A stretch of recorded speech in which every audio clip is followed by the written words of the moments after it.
ते तुमच्या बालपणाचे काही किस्से असतील, जसं आता आपण बघतो की लहान मुलींवर सुद्धा आता लैंगिक अत्याचार कोणी करू शकतो. एवढ्या लहान वयाला 9-10 वर्षाच्या मुलाला काय कळतंय सेक्स म्हणजे काय असतं.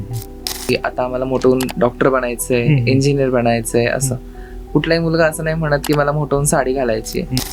ट्रान्सजेंडर असणं हे कधीही बाय बर्थ कधी कळत नाही. ट्रान्सजेंडर आहे आपण, आपल्याला साडी घालण्याचा हक्क आपल्याला आपले गुरु देते. 5वा का 6वा इंटरव्ह्यू होता, बांद्राला एक कंपनी होती. मला म्हणाली आम्ही तुम्हाला जर जॉब ऑफर केला तुम्ही कुठल्या सेक्शनला बसणार, मेल का फिमेलला. ती कंडिशन आली की मला घर सोडावं लागलं.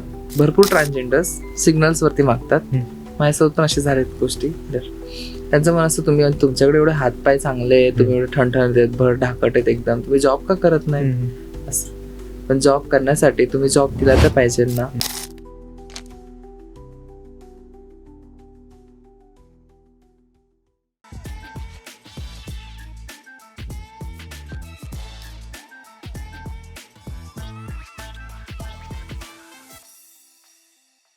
नमस्कार मित्रांनो, cutting to meeting by Chetan Patil या पॉडकास्टवर तुम्हा सगळ्यांचं पुन्हा एकदा स्वागत आहे. मित्रांनो, आज आपल्या पॉडकास्टवर पुण्यावरनं पाखी ताई आल्यात. ताई, तुमचं खूप खूप स्वागत आहे. नमस्कार. कसे आहात तुम्ही? एकदम छान. ताई, तुमच्या आयुष्याबद्दल आज आम्हाला जरा जास्त जाणून घ्यायचं आहे की तुमचं आयुष्य नेमकं म्हणजे कसं असतं, त्यातले संघर्ष कोणते कोणते असतात. कारण सिनेमातून बघताना किंवा असं आपण बाहेर जे बघतो तेव्हा बाकीच्या लोकांना किंवा इन्क्लुडिंग मी, आम्हाला जास्त काही माहिती नसतं. कारण की साधारण किती बघतो आपण, फार तर कुठेतरी रेल्वे स्टेशनला कुठेतरी पाहायला मिळतं किंवा एखाद्या समारंभात असेल किंवा मग फार तर सिग्नल सुरू असतील. पण अपार्ट फ्रॉम दॅट तुमच्या आयुष्यात अजून काय काय गोष्टी चालतात किंवा मग संघर्ष कोणत्या लेवलला चालतो आणि अपार्ट फ्रॉम दॅट समाजचं पॉईंट ऑफ व्ह्यू काय.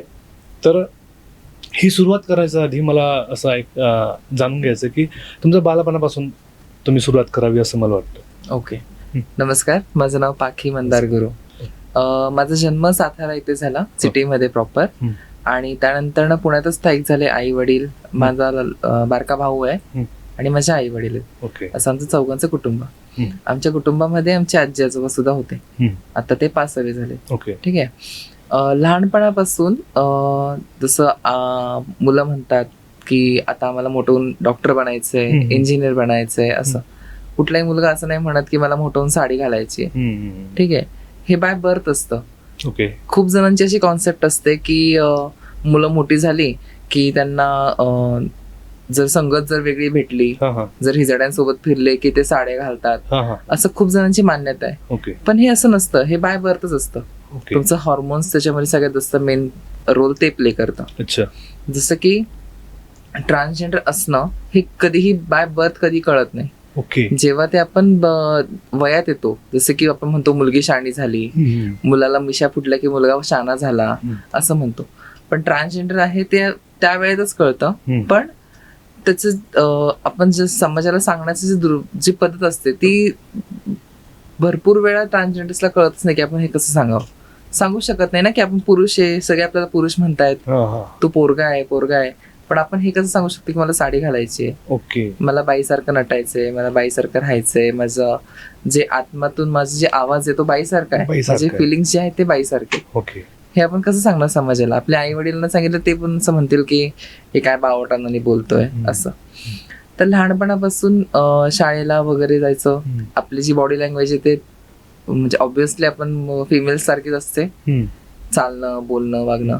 पोरं चिडवतात असं. मग तेव्हा खूप वेळा मनात शंका येते की आपण असं काय आहे. पण आपल्याला तेव्हा कळतं जेव्हा आपण वयात येतो. ओके. जेव्हा आपल्याला सगळं सेक्स काय असतो, ओके, किंवा इतर गोष्टी आपल्याला कळतात, तेव्हा आपल्याला कळतं की खरं बाबा आपण असे नाहीत, आपण असे आहोत. ओके. असं.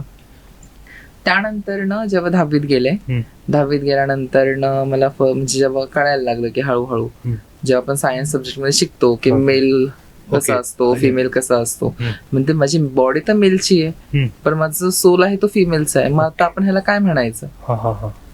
ह्या प्रश्नाला मनात धरून आपण कोणाशी न बोलता त्या प्रश्नाचं उत्तर शोधत नंतर 11वी झाली, 12वी सायन्सला ऍडमिशन घेतलं त्यासाठी फक्त की मला हे जाणून घ्यायचं होतं म्हणून मी सायन्स त्यासाठी घेतलं. मला डॉक्टर इंजिनियर नव्हतं बनायचं पण ते त्यासाठी घेतलं होतं. नंतर ना पण ही गोष्ट मी माझ्या आजीला सांगितली होती की कारण की ते म्हणजे कसं होतं त्यांचं माझं कनेक्शन एक वेगळ्या लेवलवरच होतं. की मी त्यांना काय जरी सांगितलं ना की ते माझ्या वेने घ्यायचे, ओके. सोसायटीच्या वेने नाही.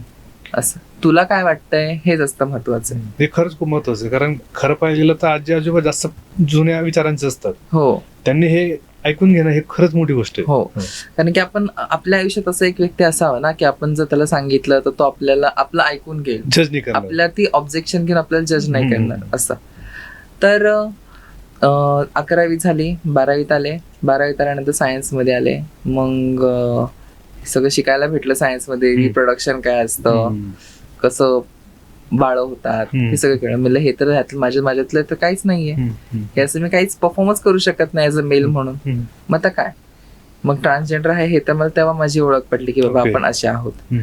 पण आता प्रश्न होता तो सोसायटीचा, आपल्या आई वडिलांचा. माझं जे कल्चर आहे ते मी राजपूत आहे बाय कास्ट. ओके. तर आमच्या इथे म्हणजे कसं हाय लेवलला सगळे विचार करतात. माझे मामा, माझे मावशा सगळे असे ऑस्ट्रेलियाला वगैरे सेटल्ड आहेत. ओके. तर ते सगळे त्यांचं असं विचार आहे की भाई हे आणि आम्ही कसं आमची घरीची परिस्थिती जरा वाईटच, कारण की वडील ड्रिंक करतात, आई नर्स म्हणून जॉब करायची आमच्या शिक्षणासाठी, वडील पण करायचे असं.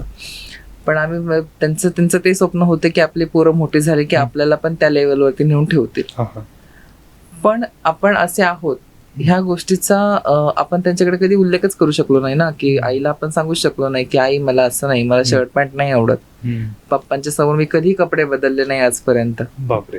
पप्पा माझे असे बसायचे, त्यांच्या पाठीवरती मी कपडे बदलायचे. एकच घर, एकाच घरात सगळं, टॉयलेट, किचन, बेडरूम सगळे एकाच घरात, 10 बाय 10ची खोली आमची. त्याच्यात मग त्यात कपडे कसे बदलायचे, तर आपल्याला जसं ऑब्व्हियसली आपण जसे मोठं होतो तसं आपल्याला लाज वाटायला सुरू होते. आपण कसं कोणासमोर कपडे बदलायचे. मी माझ्या पप्पांच्या समोर कधी कपडे बदलले नाही, त्यांच्या पाठीवरती कपडे बदलायचे असं. मग त्या लहानपणापासूनच्या ह्या गोष्टी आहेत की मला असं राहू वाटतंय, असं राहू वाटतंय. मी कोणाला सांगायचं, मग आजीला सांगितलं. तिचं जे आपल्याला जो सपोर्ट आहे तो खूप फार कमी वेळापर्यंत भेटला. 2016 मध्ये ते एक्सपायर झाले, तेव्हा मी 10वीत होते. पण आता मग कोणीच आपल्या आयुष्यात नाही राहिलं की आपण ज्याला ही गोष्टी सांगू शकत. मग तसंच राहिलं. मग 12वीत गेल्यानंतर तिथले माझे क्लासमेट्स जे होते ते म्हणजे तू असा का वागतो, म्हणलं कसं वागतो, म्हणलं तू असा मुलींसारखा वागत जाऊ नको, तू मुलगा आहेस ना, तू शर्ट पॅन्ट घाल, तुला कळत नाही का. म्हणलं अरे मला असंच राहू वाटतं, तुम्ही असेच राहणार ना, तुम्ही मला चेंज कसे करू शकता. तर मुलांनी एक आयडिया दिली की तू पॉर्न व्हिडिओज बघ. जर तू पॉर्न व्हिडिओज बघितले तर तुझ्यात ते उत्तेजना तयार होईल जशी पुरुषांमध्ये होते तशी. पण पॉर्न व्हिडिओज बघितलं ठीक आहे बाबा, ट्राय करायला काय जातंय आपलं. सो फर्स्ट अटेम्प्ट गेला, सेकंड अटेम्प्ट गेला, काहीच झालं नाही. थर्ड अटेम्प्टला पप्पांनी पकडला. तेव्हा पप्पांनी मला खूप मारलं की पॉर्न व्हिडिओज बघायचे नसतात, तुझं वय काय बघायचं, असं तसं. म्हणलं की पप्पा मला तुम्हाला एक गोष्ट सांगायची आहे. मी माझ्या पप्पांशी कधीच बोलले नाही आजपर्यंत. म्हणजे त्यांचं माझं बॉन्डिंग असते की आम्ही एकमेकांवरती खूप प्रेम करतो, पण आम्ही एकमेकांशी बोलत नाही. असं आहे, त्यांचं बोलणं मला पटत नाही, माझं बोलणं त्यांना पटत नाही, असं आहे. मग त्यांना मी हिंमत करून म्हणलं जाऊ दे, आता आजी तर नाहीये, आता सांगायचं तर आहेच कोणाला तरी. मग आता वडिलांनी ते पकडलंय, नाही पकडलं की मग ते आपल्याला अजून हाणतील. नाही बोललं तर मग त्यांना बोलायचं. त्यांना सांगितलं माझं तसं असं आहे, मला असं अशी फिलिंग्स आहेत, मी असं मला करायचंय. तर वडिलांनी काय सपोर्ट केला नाही. त्यांना असं वाटलं माझ्या आधी मानसिक काहीतरी झालंय.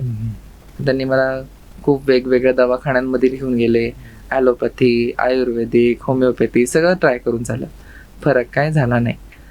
लास्टला एक सायकॅट्रिककडे आम्ही गेलतो, आपली संजीवनी हॉस्पिटल आहे PCMCच्या इथे, तिथे.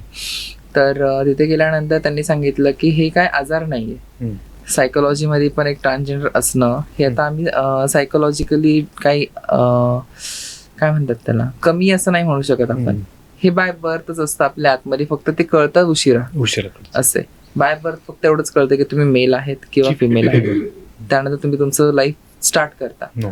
पण एक ट्रान्सजेंडर असणं हे बाय बर्थ तुम्ही मेलच्या बॉडीमध्ये आहे, पण तुमचा जो सोल आहे तो फिमेल मध्ये आहे, हे तुम्ही डिक्लेअर कधी करता जेव्हा तुम्ही वयात येता असं. पण ट्रान्सजेंडर्स मध्ये पण प्रकार असतात, ट्रान्समेन, ट्रान्स फिमेल असं. तर आमची जी कॅटेगरी आम्ही मेल बॉडीमध्ये आमचं फिमेल सोल असणं हे एक ट्रान्स वुमन्सचं कॉन्सेप्ट आहे. तर अशी सेम ट्रान्स फिमेल सुद्धा असतात, जसे की त्यांचं बाय बर्थ ते फिमेलला म्हणून जन्माला येतात हो आणि त्यांचा जो सोल असतो तो मेन सारखा असतो. त्याला खूप जण असतं टॉम गर्ल असं म्हणतात. ओके असं सोसायटीमध्ये असतं. ओके. तर हे म्हणजे LGBT मध्येच हा LGBTQ मध्येच आहे. पण ह्याच्यामध्ये कसं आहे ना, सेक्शुअल ओरिएंटेशनच्या अकॉर्डिंगली आपण बघतो. जसं की लेस्बियन झालं, गे झालं, ह्यांना त्यांची आयडेंटिटी स्वतःला ऍक्सेप्ट असते. जसं की लेस्बियन मध्ये दोघी पण स्त्रियाच असतात. Girls attract girls. Okay okay, but they identify themselves as a girl.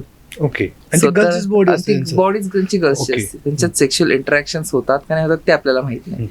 पण त्यांची बॉडी ते ऍज अ गर्ल म्हणूनच ऍक्सेप्ट करतात. सेम ऍज गेम मध्ये पण बॉय अट्रॅक्ट बॉय, त्यांच्यामध्ये ते स्वतःची आयडेंटिटी ऍज अ बॉय म्हणूनच ठेवतात.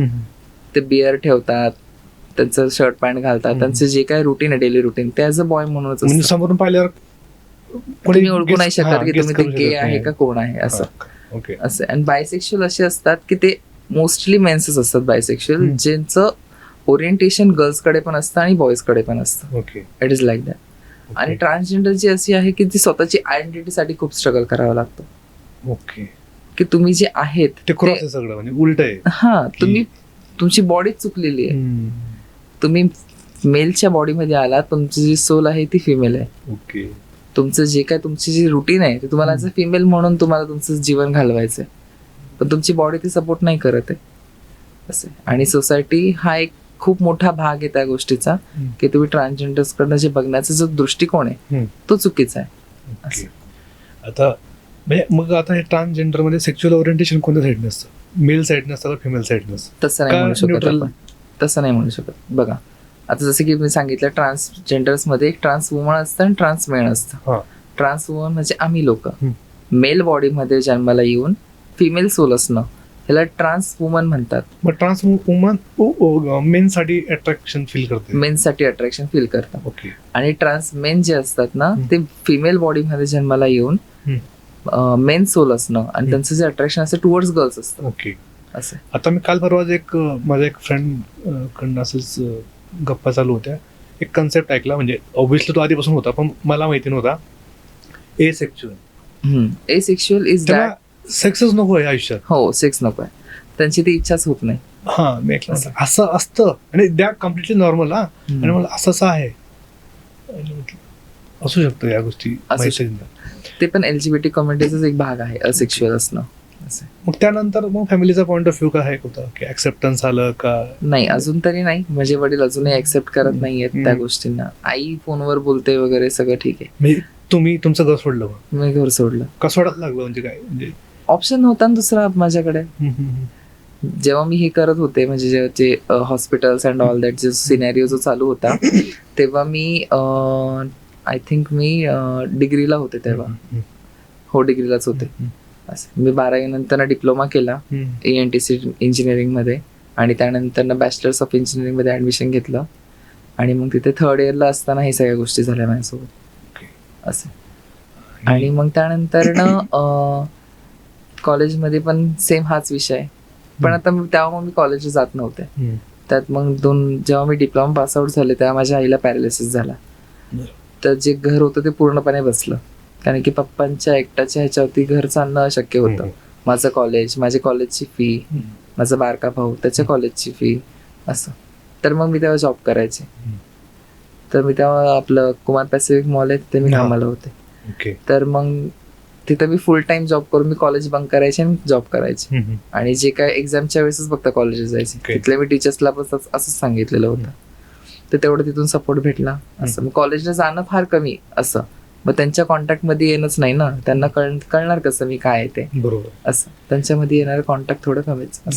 ह्या गोष्टींमध्ये सोसायटल प्रेशर असतं का म्हणजे फॅमिलीवर? म्हणजे सपोज आता तुम्ही सांगितलं की आता प्रत्येक व्यक्तीला आपल्या कास्टचा एक प्राऊड असतोच. हो. आणि आता राजपूत जरी म्हटलं तर एक वॉरियर कास्टमध्ये येते की ओके आता मी पण पाटील. प्रत्येकाला आपल्या कास्ट एक. हो, प्रत्येकाला असतंच ना.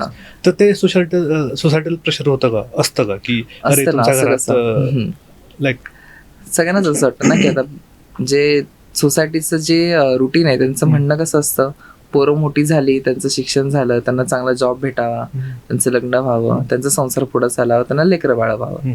हाच एक जनरल रुटीन असतो, प्रत्येक घरामध्ये असंच असतं.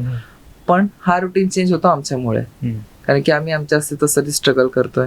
आम्हाला आमचं हे शरीर नकोय. सगळं कन्फ्युजन असतं स्टार्टिंग लेवल. हा, हे काय चाललंय आपल्या शरीरात हेच कळत नाही. मग ते जेव्हा आपण ते ऍक्सेप्ट करतो, स्वतःला जेव्हा आपण ऍक्सेप्ट करतो ना, तेव्हा आपण सोसायटीला ऍक्सेप्ट करायला आपण भाग पाडतो. पण सोसायटी ते ऍक्सेप्ट करत नाही. सोसायटी म्हणजे कसं असतं, सोसायटी आपल्या आई वडिलांपासूनच स्टार्ट होते.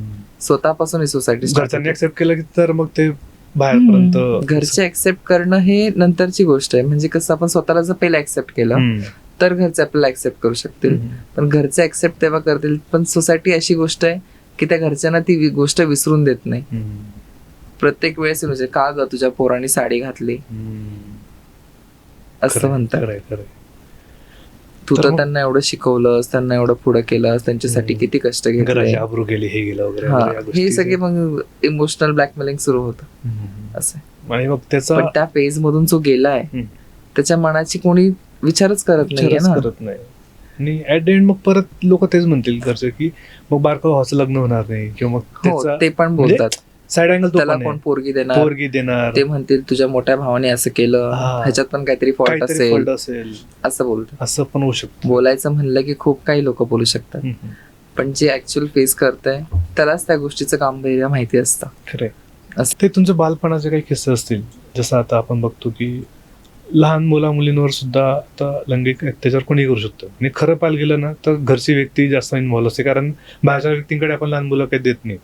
आणि अशा केसेस आता आमच्याकडे मागे एक पॉडकास्ट केला होता मी, तर पॉस्कोसाठी जे ऑर्गनायझेशन काम करते तर त्यांचे एक महिला आली होती, जे ते सगळं अरेंज हे बघतात, केसेस बघतात, किंवा मग जे ट्रॉमाटाईज झालेले असतात लहान मुलं त्यांना ते काउन्सिलिंग वगैरे करतात. ठीक आहे. त्यांनी अशा केसेस सांगितल्या की घरचे म्हणजे काका, मामा, आजोबा, स्वतःचे वडील ह्या लेवलला त्यांनी केसेस सांगितले की दे आर सेक्शुअल, त्यांचं हे झालं, त्यांचं शोषण झालंय. तर असे काही किस्से असं म्हणायला गेलं तर जसं मी तुम्हाला सांगितलं, आपल्याला आपल्या आयुष्यात कोणतरी असं व्यक्ती हवं असतं की आपण त्याला सगळ्या आपल्या फिलिंग्स आपण शेअर करू शकतो. आजीला आपल्या आयुष्यात इंट्रोड्यूस करण्याच्या आधी आपण आपलं जे बालपण घालवतो ते आपण आपल्या भावंडांसोबत घालवतो, बरोबर. माझा सख्खा भाऊ नाही, माझा एक भाऊ आहे तो. तर लहानपणी आपण खेळायचो. आता ऑब्व्हियसली आता माझं फिमेल ओरिएंटेशन आहे म्हणलं ते मी घर खेळणार. त्याचं म्हणणं आपण क्रिकेट खेळूयात, म्हणलं नाही आपण घर खेळूयात. बरं ठीक आहे, घर खेळायचं. तर मी बायको बनणार, तू माझा नवरा बनायचा, असं सीन्स असायचे.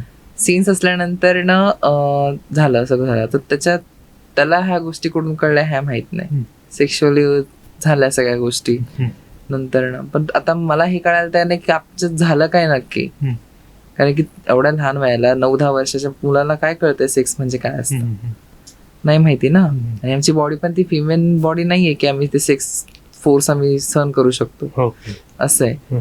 तर आता मी सांगणार कोणाला ह्या भीतीने, त्यांनी माझ्या तोंडात मिरचीचे मसाले कोंबायचे, सांगायचं नाही कोणाला, धमकवायचं, सांगितलं तर बघ. तो मोठा होता. हा, तो माझ्यापेक्षा मोठा. ही नोज ओके की काय करतोय, अशा गोष्टी आहेत.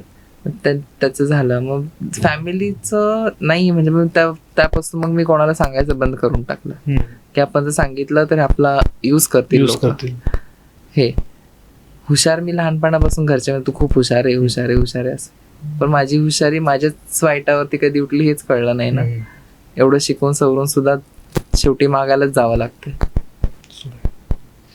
तुम्ही म्हटलं की काही फॅमिली मेंबर्स आहेत जे फॉरेन मध्ये शिफ्ट होतात आहेत, म्हणजे तिकडे जॉब करतात, त्यांचे विचार असत नाही आणि बाकीच्या गोष्टींमध्ये तरी काही फरक असेल का? ते नाही, तसं नाही. आपण आता म्हणजे जसं मी साडी नेसायच्या आधी तेव्हा आम्ही भेटायचो फॅमिली फंक्शन्सला वगैरे.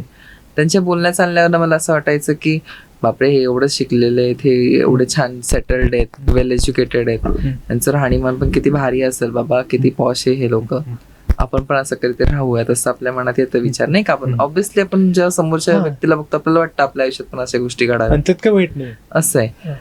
पण मी साडी नेसल्यानंतर ना ते पब्लिकचं जे इंटरॅक्शन माझ्यासोबत होतं आणि मी साडी नेसायच्या आधीचं जे इंटरॅक्शन होतं, ह्या दोघांमध्ये जमीन असण्याचा फरक आहे. दे आर इग्नोरिंग पण जे मी साडी नेसायच्या आधी त्यांचा तोंड थकत नव्हतं माझं नाव घेता घेता. माझं रिझल्ट लागायचे, सगळेजण आतुरतेने वाट बघायचे.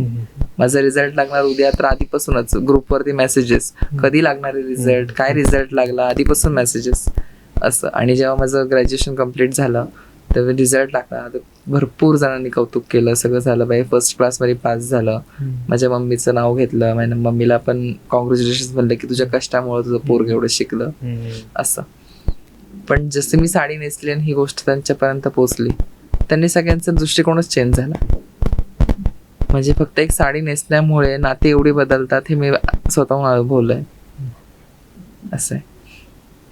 कठीण आहे. म्हणजे जितकं मला ऐकताना त्रास होतोय की जे लोक त्या फेजमध्ये असतात, म्हणजे ठीक आहे बाहेरच्या लोकांचं ठीक आहे, पण जे जवळचे लोक असतात त्यांच्याकडनं असा दुरावा एकदमच आहे ना, ते खूप हार्ट ब्रोकन असतं. ट्रान्सजेंडर्स लोकांचं हेच असतं ना की स्वतःच्या घरचेच एवढे मन तोडतात की त्यांच्यामध्ये एवढी सहनशक्ती आपोआप आतमध्ये येते की बाहेरचे लोक काय जरी बोलले त्यांच्यावरती काही काय फरक पडत नाही.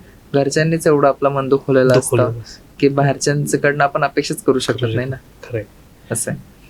हा, मग घर सोडल्यानंतरचा प्रवास कसा मग होता? घर सोडायच्या आधीची गोष्ट सांगते मी. ह्या गोष्टीत होते जेव्हा हॉस्पिटल सर्व चालू होतं प्रक्रिया, तेव्हा त्यानंतर ना घरी कळलं, वडीलनी जे आधी बोलत होते ते सुद्धा बोलणं कमी करून टाकलं. शक्यतो नाहीच बोलायचं, काही कारणास्तवच बोलायचं असेल तर बोलायचं असं. तर 52-53 इंटरव्ह्यू आतापर्यंत झाले. तर इंटरव्ह्यूला जाताना माझ्या मनात अशी गोष्ट होती की आपण जर कंपनीला सांगितलं नाही की आपण ट्रान्सजेंडर आहोत आणि आपण पुढे जाऊन सगळे प्रोसिजरल आपण करणार आहेत ट्रान्सजेंडरचे जे काय आहेत ते, तर ते एक फसवणूक झाल्यासारखं वाटतं. आणि मग त्यांनी जर केस वगैरे केले की ते अप्रोप्रिएट वाटत नाही आपल्याला. तर मग त्यानंतर ना मी सीव्हीज मध्ये मेन्शन करायची की मी एक ट्रान्सजेंडर वुमन आहे. आणि मग त्यानंतर मी अप्लाय करते. अजून सुद्धा मी अप्लाय करत होते, पण आता 3-4 महिन्यापासून नाही करते. ठीक आहे. तर मग माझा आय थिंक 5वा का 6वा इंटरव्ह्यू होता. बांद्राला एक कंपनी होती, US बेस्ड कंपनी होती ती. तर तिथे मी HR सगळे राऊंड क्वालिफाय करून मी HR राऊंडला सिलेक्ट झालंय. HR राऊंडला सिलेक्ट झालं, त्यांना असं वाटलं की कुठलं ते फिमेल कॅन्डिडेट असेल. पण जेव्हा मी गेल्यावरती त्यांचं थोडंसं वायबर झाले, ती लोक झाले थोडे सेटल झालं. मग त्यानंतर ते मला म्हणाले, आम्ही तुम्हाला जर जॉब ऑफर केला तुम्ही कुठल्या सेक्शनला बसणार, मेल का फिमेलला? सेक्शन कोड असतं मग कंपनीत डायरेक्ट?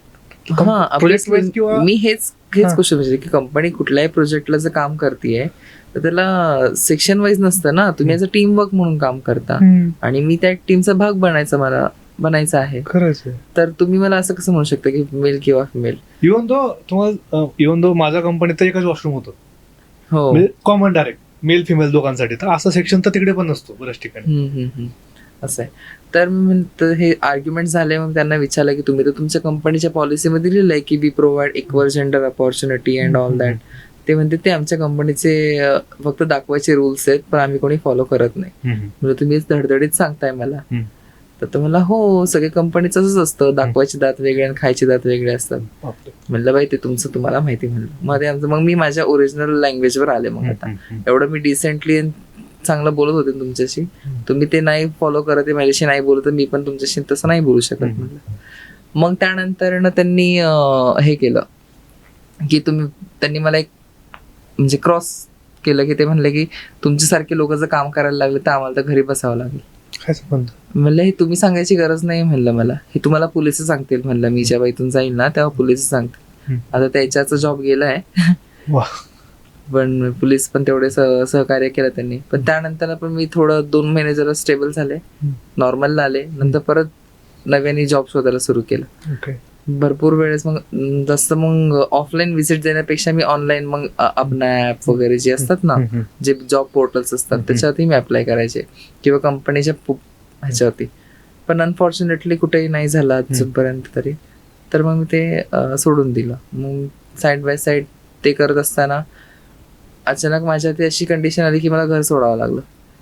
म्हणजे कोणी मला असं म्हणलं नाही की घरातून तू जा म्हणून, तुझा मला त्रास होतोय.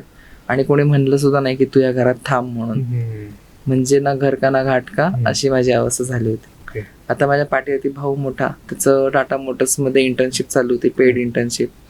मग त्याला ते शिकल्यानंतर त्याला ते जॉब देणार होते. असं नंतर मग असं वाटायला लागलं की आपण आपल्या आयुष्यात तर आता ह्या गोष्टी काय घडणार नाहीत, लग्न वगैरे पोरं बाळ हे काय आपल्यात नाही. आपण छक्के तर छक्केच राहणार. लोकांनी आम्हाला टॅग दिलाय की तुम्ही छक्के, तर आम्ही छक्के तर छक्केच आहे बाबा, तुमचं म्हणणं आहे ना तर आहे असं. कोणी ट्रान्सजेंडर म्हणून असं प्रॉपर आम्हाला एवढं देवानी, आमच्या आई बाप्पांनी एवढं कष्टाने आम्हाला नाव दिलंय, त्या नावाने अजूनपर्यंत आम्हाला कोणी बोललेलं नाही. असे घर सोडण्याचा उद्देश हाच होता की माझ्या पाठीवरती जो भाऊ होता त्याचं पुढे जाऊन त्याला माझ्यामध्ये कॉम्प्लिकेशन्स नको, हा ही एक गोष्ट होती. पण हे पण माहिती होतं की मी जर सोडलं तर मग घरातले आई वडील खचून जातील, कारण की तो आधार नाही ना त्यांना. घरातला मोठाच मुलगा जर घर सोडून गेला तर बारकाच्या खांद्यात सगळी जबाबदारी टाकली तर बारका भाऊ काय म्हणत की तू ज्या वयात तू जबाबदारी स्वीकारायला पाहिजे होती त्या वयात तू सगळी जबाबदारी टाळून गेलास. असं हे एक बोलायचा पॉइंट त्याला भेटला. पण माझ्या मनात असा विचार होता की आपण जर इथं राहिलो तर आपण आपल्या अस्तित्वाला कधीच लढा देऊ शकत नाही. आई वडिलांसोबत राहून आपण कधीच साडी घालू शकत नाही, कारण की आपण ज्या सोसायटीत राहतो आजूबाजूचे लोक सारखे क्षणाला बोलतील की का ग तुझ्या पोरांनी असं केलं, एवढं शिकला सवरला असं. म्हणजे पुढे भावाचा आयुष्यात पण प्रॉब्लेम येतील. पण थोडं 2 वर्ष जर फ्लॅशबॅक मध्ये जर आपण गेलो तर माझी ओळख आमच्या गुरुजींशी झाली. मी कुमार पॅसिफिक मॉल मध्ये कामाला होते, तिथं मी ऍज अ सिनियर कॅशियर म्हणून काम करायचे. तिकडे नाही काही इश्यू आला का? तिथे मी तेव्हा शर्ट पॅन्ट घालत होते ना, तेव्हा मी कोणाला माझी आयडेंटिटी डिस्क्लोज केली नव्हती कोणासमोर पण असं. तर मग तिथे माझी ओळख माझे खूप छान, माझी मैत्रीण नंदिनी नाव आहे तिचं, तिच्याशी ओळख झाली. ती मला भाऊ म्हणायची तेव्हा, आता मला मावशी म्हणते. आमचं रिलेशन थोडं वेगळं झालं आता, पण तेव्हा ती माझी भाऊ. ती अजून सुद्धा मला त्याच नावाने हाक मारते अजूनपर्यंत. मला एवढ्या लाडाने मला कधीच कोणी म्हणलं नव्हतं तेव्हा तिने माझं नाव. तेव्हा तिने, मी तेव्हा खूप जाड होते, माझं 104 किलो वजन होतं तेव्हा मला मी लाडू सारखे एकदम गोल गोल दिसायचे. ती मला ती लड्डू भैया असं तिने टॅग दिलता. तिच्यामुळे मला सगळेच लाडू म्हणतो, अजय सुद्धा मला तिच्यामुळेच लाडू म्हणतो असं आहे.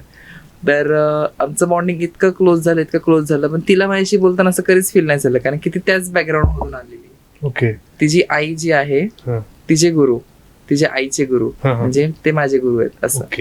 आमच्यात कसं असतं, गुरु शिष्य परंपरा असते. गुरु शिष्य परंपरा म्हणजे ट्रान्सजेंडर आहे आपण, आपल्याला साडी घालण्याचा हक्क आपल्याला आपले गुरु देते.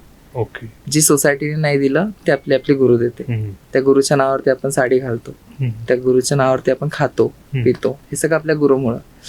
मग गुरु करणं खूप गरजेचं असतं याच्यामध्ये. तुझ्या मैत्रिणीची आई सुद्धा ट्रान्स? ना, ती एक वुमन आहे. अच्छा, त्यांचे गुरु होते पण ते? हा, ते त्यांचे गुरु होते. असं नाहीये की आता तुम्ही गुरु आहेत तर तुमचे सगळे चेले ट्रान्स असले पाहिजे.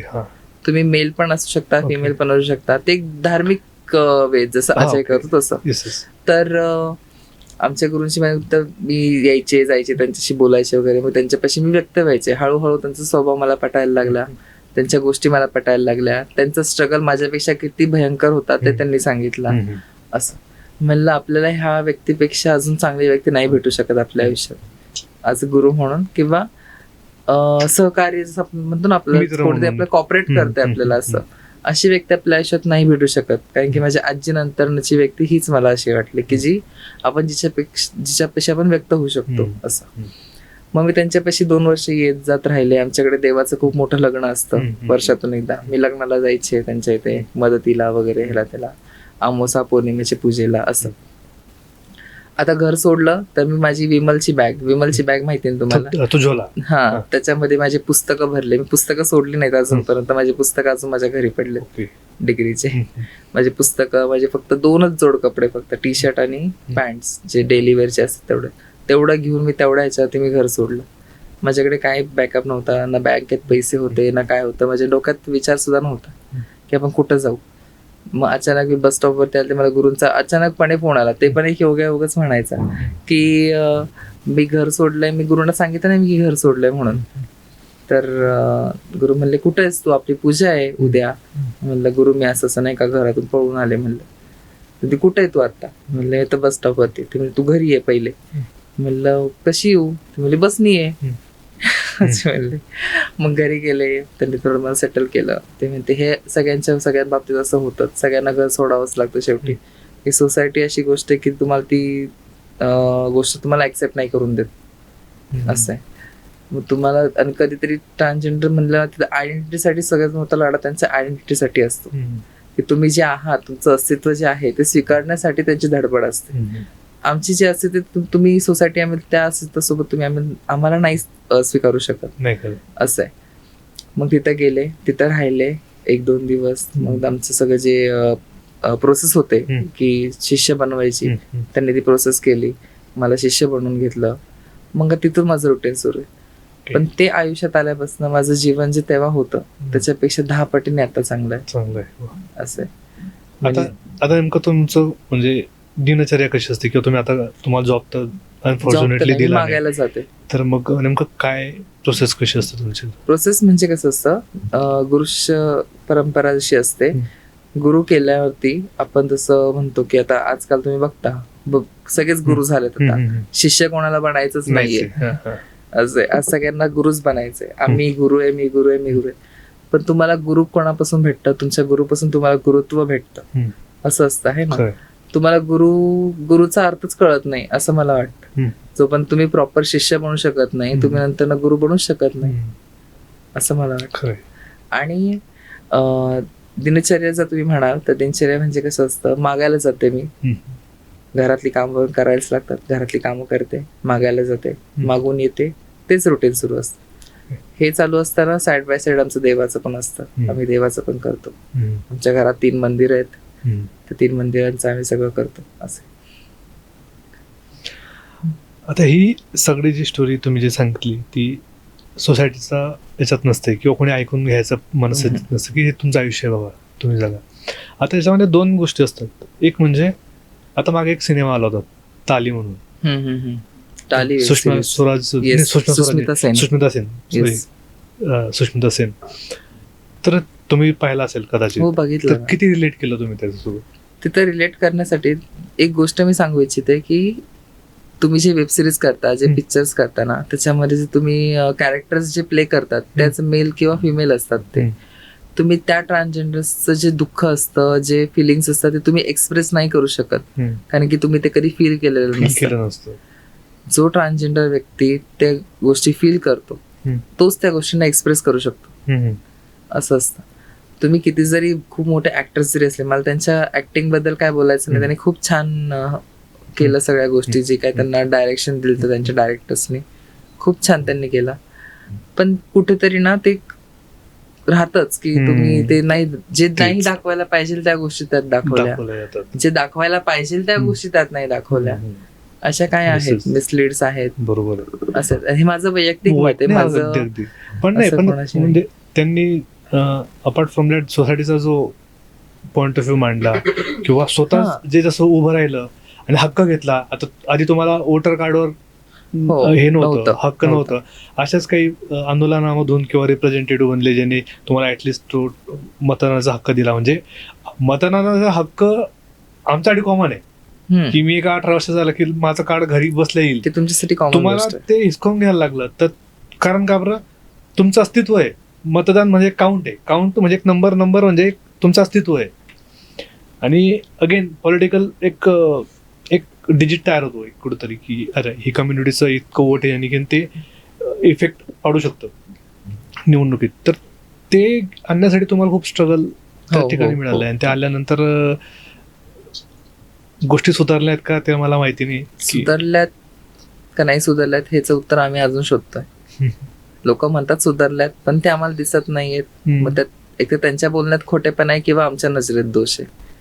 तुमची ऍक्च्युली खरं म्हणजे तर जॉब करायची इच्छा होती, कारण ज्या पद्धतीने तुम्ही तुमचं मत मांडताय आणि ज्या लेवलला तुमचं एज्युकेशन झालेलं आहे, तर तुम्ही एक डिसेंट IT जॉब डिझर्व करतात. पण ड्यू टू आता ट्रान्सजेंडर जो टॅग आहे ते आपण अस्तित्व आहे आपलं, ते आपण काही त्यातून पडून जाऊ शकत नाही.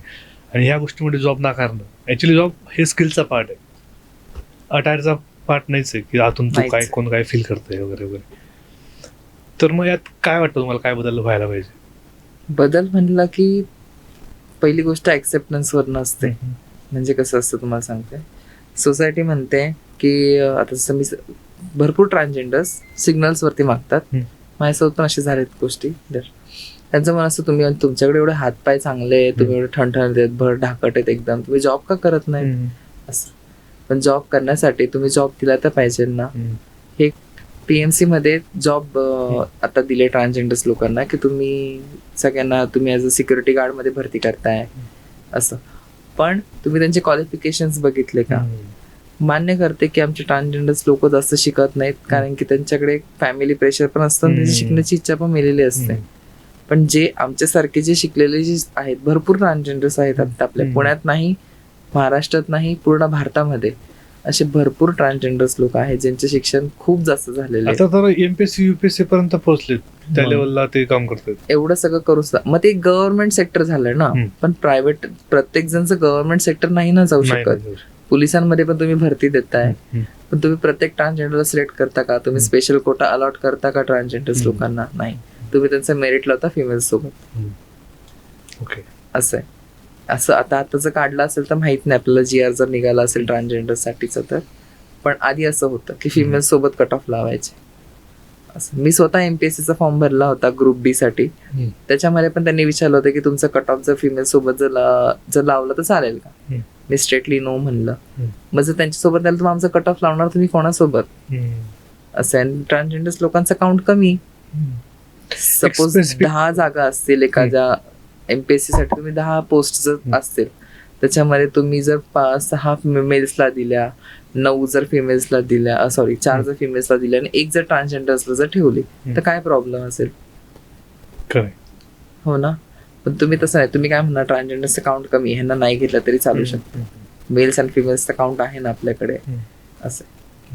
आणि समाजानेच आमच्याबद्दल नेगेटिव्हिटी पसरवलेली. आणि जे तोतया असतात, तृतीयपंथी जे असतात, तोतया म्हणजे माहिती आहे तुम्हाला की खोटेपणा. फेक म्हणजे कसं, ते पुरुषच असतात, त्यांचे पोरं असतात, त्यांचं लग्न झालेलं असतं, त्यांचा संसार सुरू असतो, तरी सुद्धा ते फक्त पैशासाठी साडी घालतात. असे पण कॅरेक्टर्स आपल्या सोसायटीमध्ये आहेत. मग आपल्या सोसायटीतले जे so called mens and womans आहेत त्यांना असले तृतीयपंथी खूप छान पद्धतीने हँडल करतात. अशी पण गोष्टी असतात.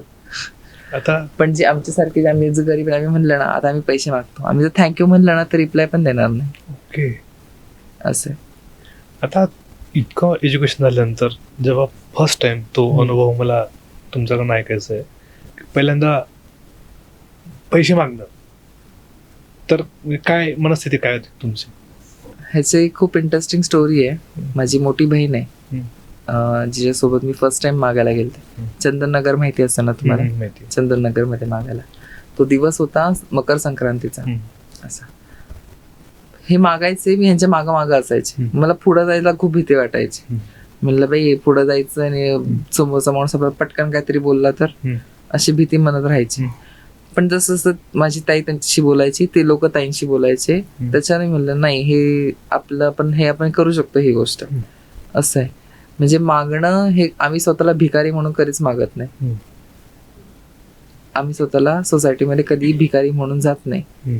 कुठला भिकारी बघितलाय का एवढा छान साडी बिडी घालून मेकअप बिकअप करून जातो भीक मागायला? नाही. भिकारीचं व्याख्या तुमच्या नजरेत काय असते की मंदिराच्या बाहेर वाटी घेऊन बसलेला म्हणजे तू भिकारी. ह्याला भिकारी तुम्ही म्हणता? आम्ही भिकारी आहे का? नाही. आमच्याकडे चांगली बाटाची चप्पल असतात, सो कॉल्ड चांगली साडी असते सिल्कची, सोनं असतं. हे आम्ही आमच्या कष्टाने कमवलेलं असतं. तुम्हाला असं वाटतं आम्ही फक्त मागतो म्हणजे त्यात कष्ट नसतं, असं नसतं. जे चालण्यामध्ये जे आमचं रक्त आटलं जातं ह्याचं तुम्ही गिनती करता का? नाही करू शकत तुम्ही. आमच्यासारखं चालूही शकत नाही. तुम्ही जावा बरं कोणाच्या समोर आणि म्हणा बरं मला 5 रुपये दे, मला चहा प्यायचा आहे. बघा कोण पाचतंय का तुम्हाला?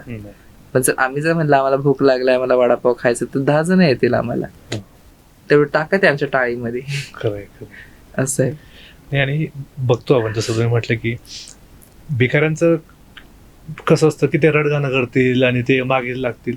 आता मी बऱ्याच वेळेस जेव्हा जातो ना सिग्नलवर, खूप सुंदर पद्धतीने ड्रेसअप केलेलं असतं त्यांनी, म्हणजे पाहण्यासारखं असतं की एकदम छान नटलेले असतात, चेहऱ्यावर स्माइलच असते आणि ते एकच जाब विचारतात फक्त. पार ते खिडकी नॉकच करतात, बाबा कारची द्या असं अडवून दे बसते. ओके ठीक आहे, स्माइल नाही दिले तरी असं पार घाणेरडा तोंड किंवा शिवाय किंवा असं नाही दिलं, ठीक आहे. तर हे वेगळं काहीतरी तुम्ही म्हटल्यानंतर मला जरा त्याच्यावर मला ते आठवलं की काही फोर्स नसतो त्याच्यामध्ये. फोर्स करू पण नाही. ज्याची इच्छा असते तो देतो, ज्याची इच्छा नसते तो नाही देत. नाही देत, अगदी बरोबर. ज्याला नाही देऊ वाटलं नाही देऊ वाटलं, त्याच्या जागेत तो दुसरा पाठवेल आपल्याला देण्यासाठी. खरंय. आपल्या नशिबातलं थोडी घेऊन जाणार आहे ते, आहे का नाही? असं आहे. तरी तुमची अशी कोणती एक सुप्त इच्छा आहे की ती राहून गेली आता ह्या प्रवासामध्ये आणि ती अजून सुद्धा तुम्हाला करायची? माइट बी तो जॉब वेल रिस्पेक्टेबल डिझर्विंग जॉब असू शकतो, किंवा अजून काही तुम्हाला तुमच्या कम्युनिटीसाठी काही करायचं असेल, किंवा मग अशी काही गोष्ट करायची असेल ज्याने ॲटलिस्ट समाजाचा पॉईंट ऑफ व्ह्यू बदलू शकतो. नाही, आता मला मास्टर्स करायचंय सोशल वर्क मध्ये. सोशल वर्क मध्ये काहीतरी करायची इच्छा आहे. तर जॉब तर नाही करणार, पण सोशल वर्क मध्ये थोडंफार करू शकते असं वाटतं. ओके. तुम्ही आता एज्युकेशन सुरू करणार आहात का? हो, करणार आहे आता. Okay, that's good. तुमचा प्रवास फक्त हा पॉडकास्टचा प्रवास नाही. जे भोगतात, तुम्ही म्हटलं की आता मला त्यांच्यासाठी आता वाईट वाटतंय, पण त्याचं एक प्रमाण आहे. म्हणजे त्या लेवलचं मला ते फील होऊ शकत नाही, कारण की माझा प्रवास नाही तो, किंवा मी एकदम जवळून नाही पाहिली या गोष्टी, पण ज्या फील करतायत. तर मला असं वाटतं की हा पॉडकास्ट पाहिल्यानंतर त्यांना जर कोणी दिसलं सिग्नलवर म्हणा किंवा कुठेही असं, तर ते ॲटलिस्ट मदत करू नको करू तो त्यांचा पॉईंट ऑफ व्ह्यू आहे, पण त्यांचा बघण्याचा पॉईंट ऑफ व्ह्यू तरी बदलला पाहिजे लोकांकडे, की हा पण माणूस आहे आणि त्याला प्रॉपर जॉब नाही म्हणून त्याला ते मागायला लागतंय, आणि ते पण तुमच्या इच्छेने तुम्ही त्यांना द्या. तर ॲटलिस्ट त्यांना माणूस म्हणून आधी ट्रीट करा. बाकीच्या सुखसुविधा जॉब देणं हे खूप पुढची गोष्ट आहे. आणि ही काही तुम्ही असं नाही की आपण म्हणतो ना की आता एखाद्या दारू पिलेल्या माणसाला कॅन्सर होतो, म्हटलं होतं ना की दारू पिल्यावर कॅन्सर होतो, तरी केलं. हे तुम्ही स्वतःहून ओढून नाही घेतलेलं. ही जी शरीराची रचना आहे ही देवाकडनं जर तुम्हाला किंवा अशा ठिकाणी आलेली, त्यात आपला काही दोष नाहीच आहे. तर आपण किती पुढे गेले, म्हणजे जरी आपण फॉरेनला शिकू तरी ह्या गोष्टीला घेऊन लोकांमध्ये तो टॅबू असतोच की हे आपल्यासोबत राहिले की आपल्याला प्राऊड फील होणार नाही, किंवा मग आपल्या कुटुंबाला लोक नावं ठेवतील किंवा सोसायटीला नावं ठेवतील. तर त्यांना हे आपल्या घरातल्या समारंभामध्ये, लग्नामध्ये किंवा बाकीच्या उत्सवामध्ये एक प्राऊड फील करताना त्यांना येता यायला पाहिजे, बसता यायला पाहिजे. आधीचे जे मित्रमैत्रिणी आहेत त्यांना हे माहिती झाल्यानंतर पण ते त्याच लेवलला पाहिजे, असं तरी मला वाटलं. तीच खरी मैत्री आहे. आणि खरं पाहायला गेलं ना तर तुम्हाला तिथं जास्त गरज असते समजून घेणारं कोणी, ना की जज करणारं. आणि स्टार्ट फ्रॉम कॉलेज असेल, स्कूल असेल, तर हे कधी बदलणार आहे जेव्हा त्यांना स्कूल कॉलेजमध्ये जायला भीती वाटणार. भीती वाटायला लागली की मग तो कम्फर्टनेस जातो आणि मग स्टडीपासून दूर पडतात. मग काय करतील, मग असंच काहीतरी दुसरं काहीतरी करायला लागेल. तर ह्या गोष्टींचं चेंजेस ऑब्व्हियसली एकदमच ओव्हरनाईट येणार नाही, पण हळूहळू यायला पाहिजे असं तरी मला वाटतं. तुम्हाला काही अजून तुमची इच्छा असेल, काही तुम्हाला प्रेक्षकांपर्यंत सांगायचं असेल तर तुम्ही सांगू शकता. तेवढंच, फक्त अवेअरनेस येणं खूप जास्त गरजेचं आहे सोसायटीमध्ये. जे तुम्ही म्हणता ना की जॉब करा, ठीक आहे, आता मी तर नाही करू शकत, पण येणारीची पिढी असेल त्यांना ते त्याचं रिग्रेट नाही फील झालं पाहिजे असं आहे. जसं तुम्ही म्हणले आता की फ्रेंड्स आपल्या आयुष्यात खूप मोठा रोल प्ले करतात, पण फ्रेंड्स तर नंतर नाही येतात, आधी तर आपले फॅमिली मेंबर्सच असतात ना. ही गोष्ट आहे. ओके. म्हणजे आधी जसं आपण असतो तेव्हा आपली फॅमिली आपल्याशी जशी बोलते, जशी आपल्याला ट्रीट करते, तशी ट्रीटमेंट आपली नंतर चेंज होऊन जाते जेव्हा आपल्याला आपली आयडेंटिटी त्यांच्या समोर येते. त्यानंतर मग ते कुठंतरी मग कमी जास्तपणा येतो की बाबा आता बारका भाऊ आहे, तो तर आपली पिढी पुढे चालवणार आहे, मग त्याला कुठं जास्त चांगली ट्रीटमेंट देणार, मग आम्हाला कुठेतरी डॉमिनेट करणार असं. मग ते कुठेतरी नाही का दुजा भाव केल्यासारखं असं वाटतं. माझ्यासोबत असं नाही घडलेलं आहे, पण एक सांगते तुम्हाला की अशी सोसायटीमध्ये घडू शकतात अशा गोष्टी. बरोबर. जसं तुम्ही म्हटलं की किती एज्युकेशन असलं तरी मागायला जायला लागतं. म्हणजे रेल्वे स्टेशनला असो किंवा मग सिग्नलला असो किंवा इतर कुठं काहीतरी लग्न समारंभ किंवा बाकी ठिकाणी आपण असं बघतो की याच्यामध्ये सेक्स वर्कर पण वाढत चालले आहेत. म्हणजे जे अगदीच ढाब्याला असतील किंवा मग रोड साईड असतात. आपण बऱ्याच ठिकाणी बघतो की जिथं ट्रक थांबतात किंवा असं सुनसान रोडाच्या ठिकाणी वगैरे पण ते थांबताना दिसतात. तर हे पण एक कारण असेल का त्याच्या मागे? हो, जसं की बघितलं गेलं की जॉब तर नाही भेटू शकत आणि भरपूर ट्रान्सजेंडर शिकलेले पण नसतात आणि काही ट्रान्सजेंडर असे असतात की त्यांना मागण्यात लाज वाटते. प्रत्येक जण काय आईच्या पोटातून शिकून येत नाही की मागायचं कसं म्हणून, है ना. तसंच मग सेक्स वर्क हा असं वर्क आहे की ज्याच्यामध्ये तो स्टेबली वर्क करू शकतो. म्हणजे तो दिवसाचं मागायला पण जातात आणि रात्रीचं सेक्स वर्क पण करतात. ओके. ते it is up to choice, की ज्याला करायचं असेल तो करतो. बहुतांश जण करतात पण ते त्यांच्या चॉईसने करतात. आमच्याकडे असं काही रूल नाही की तुम्ही सेक्स वर्क केलाच पाहिजे म्हणून. ओके. आमच्याकडे मागण्याची आमची जी पद्धत आहे ती मंगतीची पद्धत आहे. मंगती म्हणजे मागणं, की आपण एक ट्रान्सजेंडर आहोत, आपण हा धर्म स्वीकारला आहे, तर ह्या धर्मामध्ये मागणं हे हा Part of- एकच पार्ट आहे. प्रोसेस आहे. हा, म्हणजे तुम्ही ह्यातूनच तुम्ही तुमचं पोट भरू शकता. सेक्स वर्क करणं हे तुमचं अप टू युअर चॉईस असतं. ह्याला आमच्याकडनं कधी पाठिंबा नाहीये आणि आम्ही कधी दिला पण बाय नाही. चॉईस. असं ते it is by choice. By ज्यांना चॉईस. करायचं असतं ते करतात, ओके. अदरवाईज बहुतांश जण की मागायलाच जातात. ओके. कारण की बऱ्याच ठिकाणी त्यांचा आरोग्याचा पण इश्यू क्रिएट होतो. जागा प्रॉपर नसते, अवेअरनेस, प्रोसिजर अप्रोप्रिएट नसते, किंवा मग हायजीन प्रॉपर नसतं. त्याच्यानंतर मग त्यांना मेडिकल बाकीच्या इश्यूज पण फेस करता येऊ शकतो भविष्यात. ठीक आहे, शेवटी आता पोट असल्यावर प्रत्येकाचा आपापला मार्ग असतो उदरनिर्वाह करायचा. आता तुम्ही जे सांगितलं की ट्रान्सजेंडर म्हणजे ही एक प्रोसेस असते ज्यात म्हणजे ऑपरेशन करून आपण बाकीचं म्हणजे जेंडर चेंज करता येतं. हे बऱ्याच लोकांना माहिती नाही, म्हणजे मलाही त्यातलं जास्त काही माहिती नाही. ते एक्झॅक्टली प्रोसिजर कशी असते? ओके, सांगते. जसं की मेल्स मध्ये ना टेस्टोस्टेरोन लेवल जी असते, जसं की तुम्ही पुरुष आहात किंवा स्त्री आहात, ह्यांच्यामध्ये एक पर्टिक्युलर हॉर्मोन असतं, जसं की टेस्टोस्टेरोन मेल्स मध्ये आणि इस्ट्रोजन फिमेल मध्ये. त्याचा काउंट असतो. टेस्टोस्टेरोनचा काउंट सगळ्यात जास्त मेल्स मध्ये असतो आणि जो इस्ट्रोजनचा काउंट फिमेल्स मध्ये सगळ्यात जास्त असतो. पण हे दोन्ही हॉर्मोन्स दोघांच्या बॉडीमध्ये असतात. बरं, कमी असं प्रमाणात. कमी जास्त प्रमाणामध्ये. हं. फक्त टेस्टोस्टेरोन मेल मध्ये जास्त, इस्ट्रोजन कमी. फिमेल्स मध्ये इस्ट्रोजन जास्त आणि टेस्टोस्टेरोन कमी. असं आमच्या बॉडीमध्ये पूर्णपणे इम्बॅलन्स असतं, म्हणजे काहीच ताळमेळच लागत नाही. तुम्ही पुरुष पण नाहीये, तुम्ही स्त्री सुद्धा नाहीये, म्हणजे तुमचं टेस्टोस्टेरोन सुद्धा लेवल पण ओके नाहीये, इस्ट्रोजन लेवल सुद्धा ओके नाहीये. पण तुमचं डॉमिनेटिंग तुम्ही काय कुठे आहे? तुम्ही फिमेल साईडला, म्हणजे तुम्ही स्वतःला फिमेल म्हणताय, म्हणजे तुमच्याकडे तुम्ही जास्त जेव्हा आपण आपल्या मनातून आपण म्हणतो, आपण आपला ब्रेन त्याच्यावरती वर्क करतो की आपण फिमेल आहे, फिमेल आहे, फिमेल आहे सारखं आपण ते म्हणतो, ऑटोमॅटिकली आपले इस्ट्रोजन लेवल्स वाढतात. ऑटोमॅटिकली आपल्या बॉडीमध्ये ते रिफ्लेक्ट होतात, ते आपल्या वागण्यात, बोलण्यात किंवा आपल्या बॉडी लँग्वेज मध्ये असं. पण आता हे सगळं करण्यासाठी ना सेक्स चेंज ऑपरेशन करावं लागतं. ओके. आणि हे ट्रान्स वुमन पण करतात, ट्रान्स मेन्स पण करतात. ट्रान्स वुमन्सची प्रोसिजर थोडीशी म्हणजे ओके आहे, म्हणजे नाही का लवकर कव्हर होतात 1-2 सर्जरीज मध्ये. पण ट्रान्स मेन्स जे असतात म्हणजे फिमेल टू मेल कन्व्हर्जन, त्याच्यामध्ये तुम्हाला 3-4 सर्जरीज करावे लागतात. ओके. असे म्हणजे ब्रेस्ट काढून टाकावी लागते, वजायना पूर्ण सील करावं लागतं, असं काय असतात त्याच्यामध्ये. आमच्यामध्ये आम्ही ॲज अ ट्रान्स वुमन आहोत, आमच्यामध्ये पूर्ण प्रायव्हेट पार्ट कापावा लागतो, जो एक मेलला असतो. असं म्हणतात मेलचं जे जीव असतो ना तो त्याच्या टेस्टीज मध्ये असतो. जो टेस्टीज असतो त्याच्या पूर्ण बॉडीचं टेम्परेचर मेंटेन करतो. आम्ही तो पूर्ण पार्टच काढून टाकतो. बापरे. असे एखाद्या माणसाचं जेव्हा फ्रॅक्चर होतं, 700 पाऊंडचं वजन तो जास्तीत जास्त सहन करू शकतो. ठीक आहे, एक मेन म्हणून. ठीक आहे, ह्याचा डबल जे फोर्स आहे एक फिमेल सहन करते जेव्हा ती प्रेग्नन्सी मध्ये असते, म्हणजे जेव्हा ती बाळाला जन्म देणार असते, सी सेक्शन असू दे किंवा नॉर्मल डिलिव्हरी असू दे. तेव्हा आमच्या त्रासामध्ये 2 डिलिव्हऱ्या बायांच्या होतील, एवढा त्रास आम्ही सहन करतो. तुम्ही 3 दिवस जागानं हालू सुद्धा शकत नाही. तुमची भूल सुद्धा जवळजवळ 12 ते 13 तास तुमच्या अंगात ती भूल असते.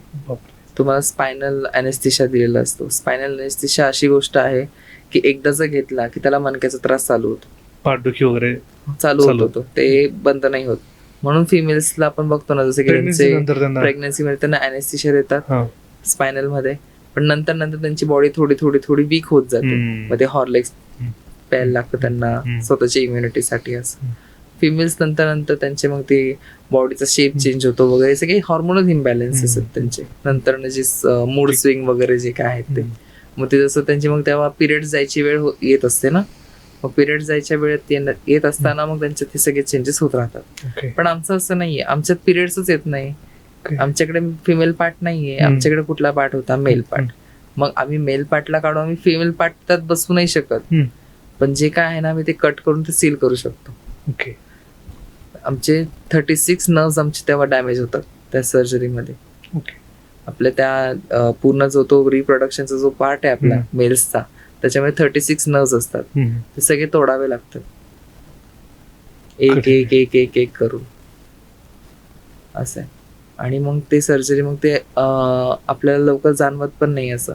मग खूप वेळा असं होतं की आपल्याला युरिनेशन खूप जास्त एक्सेस युरिनेशन होतंय, असं मेडिकल टर्म्स येत नंतर की ब्लिडिंग होतं मग नंतर थोडं थोडं असं, म्हणजे जसं जसं आपण रिकवर होईल तसं तसं अशा गोष्टी आहेत. साधारण किती खर्च म्हणजे भारतात येतो तरी? भारतामध्ये हे इल्लिगल आहे. हो हो, भारतामध्ये अजून सुद्धा ह्याला मान्यता नाही आहे. कुठल्याही हॉस्पिटल्समध्ये हे नाही. हे फक्त कॉस्मेटिक्सचे जे हॉस्पिटल्स असतात त्यांच्याकडे ह्याचं लायसन्स असतं. ओके. हे ऑपरेशन करण्यासाठी स्पेशलिस्ट डॉक्टर सुद्धा नसतात. ओके. जे कंपाऊंडर्स असतात ना त्यांचे, जे हाताखालचे शिकाऊ, त्यांना सांगतात ते करायला.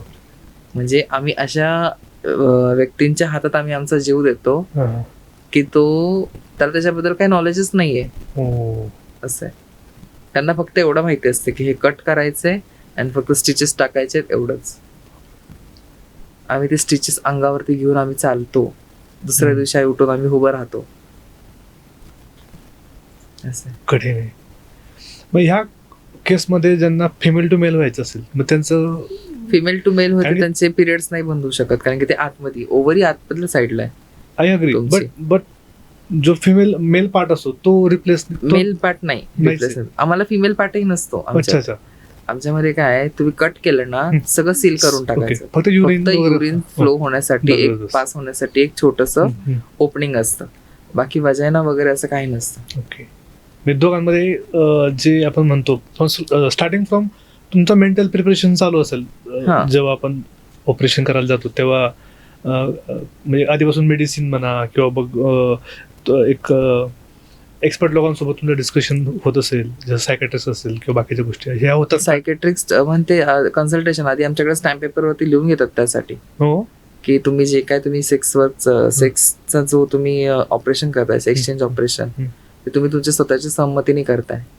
त्यासाठी ऍफिडेव्हिट करावं लागतं स्पेशली, म्हणजे लिगली, म्हणजे ते एक प्रूफ राहतं हॉस्पिटलकडे की आम्ही ह्यांना फोर्स नाही केलं, ह्यांनी आमच्याकडे येऊन आमच्याकडे अशी सर्जरी केलेली. मग ते तुम्ही जेव्हा स्टॅम्प पेपर बनवता, मग ते वेगवेगळे टेस्ट करायला लावतात, आपले ऑर्गन फंक्शनिंग आहेत का नाही आहेत, किंवा काय डिझीज आहे का नाही, असे रुटीन जे चेकअप असतात ते चेकअप करावे लागतात. असं आहे. तुमचं फिलिंग काय आता की ऑपरेशन नंतरचं? ऑपरेशन झाल्यानंतर ना आपल्याला आपण स्वतः एक फिमेल आपण जसं बघतो, ठीक आहे, आपण बॉडी ॲज अ फिमेल आपण ऍक्ट नाही करू शकत, आपल्याला पिरियड्स नाही येऊ शकत, आपल्याला आपण प्रेग्नंट नाही राहू शकत, ठीक आहे. But when we stand in front of mirror, आपण स्वतःला एक ॲज फिमेलची बॉडी आपल्याला दिसते. ऑटोमॅटिकली ते जेव्हा टेस्टोस्टेरॉन आपल्या बॉडीतले आपले निघून जातात, काही वर्षानंतर आपली बॉडी ॲज अ फिमेल म्हणून दिसायला सुरू होते, कारण की मग बॉडीमध्ये टेस्टोस्टेरॉनच नाहीये. आणि एक गोष्ट अशी की मेन्समध्ये टेस्टोस्टेरॉन त्यांच्या टेस्टिसमध्ये तयार होतात, म्हणजे कुठं एक्सटर्नल साईडला, ते एक्सटर्नल साईडच काढून तुमची बॉडी प्रोड्यूसच करू शकत नाही टेस्टोस्टेरॉन. मग काय प्रोड्यूस करणार? इस्ट्रोजन. मग ते इस्ट्रोजन हळूहळू प्रोड्यूस होऊन त्यांचा काउंट ॲज अ फिमेल सारखा काउंट तयार होतो, आणि मग त्यानंतर त्याचं फिमेल ॲज अ फिमेल सारखं दिसतं. पण त्यांना ब्रेस्ट डेव्हलप नाही होऊ शकत, त्यांच्यामध्ये ते वजायना नाही डेव्हलप होऊ शकत. असं फक्त आतले हार्मोन्स आणि आपलं दिसणं आणि आपली फिलिंग्स, आपलं बॉडी अपिरियन्स, म्हणजे जी ओरिजिनल ब्युटी आहे ते ॲज अ फिमेल ब्युटी, फेमिनायझिंग सगळं होतं सगळं. असं म्हणून तुमच्या चेहऱ्यावर एवढं ग्लो दिसतोय. आणि जे लोक तुम्हाला लाडू म्हणतात की खरंच तुमची स्माईल, आता तुमचा म्हणजे एवढं आयुष्यात बघून सुद्धा एवढा तुमचा एक कॉन्फिडन्स आहे, एक स्माइल आहे, आणि तुम्ही सॅटिस्फाईड आहात, खुश आहात. म्हणजे आपल्याकडे सगळं असून सुद्धा आपण दुःखी असतो, पण त्यांचं घर सुटलेलं आहे, एवढं एज्युकेशन असून सुद्धा डिपेंडंट आहे, म्हणजे मागून त्यांना उदरनिर्वाह करायला लागतो, बाकीच्या गोष्टी आहेत, तरी पण किती केवढी स्माइल बघा त्याच्या चेहऱ्यावर खरंच. पण हे सगळ्या गोष्टी असतात, पण कसं असतं ना, ट्रान्सजेंडरचं स्ट्रगल फक्त एकच गोष्टीसाठी असतो की आपल्याला कोणीतरी ताई म्हणावं, आई म्हणावं असं वाटत राहतं. आपल्याला दादा बिदा नको बाबा, आपण दादा हाय पण नाही. आपल्याला दादा नाही म्हणायचं, आपल्याला पप्पा नका म्हणू. हं. जरी आम्ही गर्भातून जन्म नाही दिला तरी आम्ही आईपेक्षा किंवा आई एवढीच आम्ही माया आम्ही सुद्धा लावू शकतो. ही गोष्ट आहे. पहिल्यांदाच मी आपल्या पॉडकास्टवर अशा पद्धतीचा एपिसोड केला. अजय आपला जो मित्र आहे त्यांना सगळे ओळखतात, तर त्यांचा रेफरन्समधूनच जे आता आपल्याकडे आल्या होत्या. आणि मला सुरुवातीला माझ्याकडे प्रश्नच नव्हते, त्यामुळे मी डायरेक्टली बिना प्रश्नांचं बिना प्रिपरेशनचं स्टार्ट केलं. आणि खरंच खूप म्हणजे इव्हन दो मलाही बऱ्याच गोष्टी माहिती नव्हत्या एक कम्युनिटीबद्दल, ज्या तुमच्या थ्रू आता आपल्या प्रेक्षकांना माहिती झाल्या. सो थँक्यू सो मच, तुम्ही इथं आलात. तुम्हाला कसं वाटतं इथे? खूप छान वाटतंय.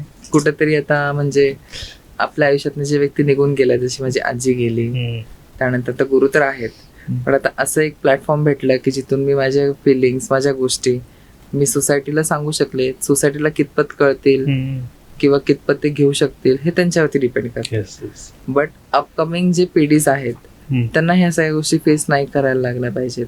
कुठेतरी आई वडिलांमध्ये अवेअरनेस आला पाहिजे की ठीक आहे, माझा मुलगा असा आहे ना, तो माझा आहे, हे म्हणण्याची ताकद त्यांच्यामध्ये पाहिजे. आणि अगदी तुम्हाला सांगतो की आपल्या ऑडियन्स मधून तुम्हाला जे आता प्रेम मिळणार आहे या एपिसोड नंतर, तुम्ही कमेंट बॉक्समध्ये नक्की बघा. सगळ्यांनी ताईसाठी तुमचा पॉडकास्ट पाहिल्यानंतर व्यक्त व्हा, कमेंट करा.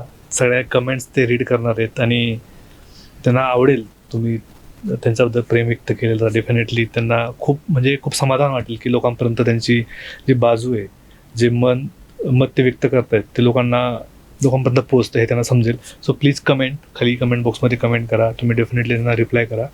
आणि जी तुमची सगळ्यांची ओळख आहे, टाळी आपण वाजतो, तर त्या टाळीने आपण आपला पॉडकास्ट सांगता करूयात, अशी मी तुम्हाला विनंती करतो. वा वा वा. So thank you so much for watching this video guys. Thank you so much ताई. थँक्यू.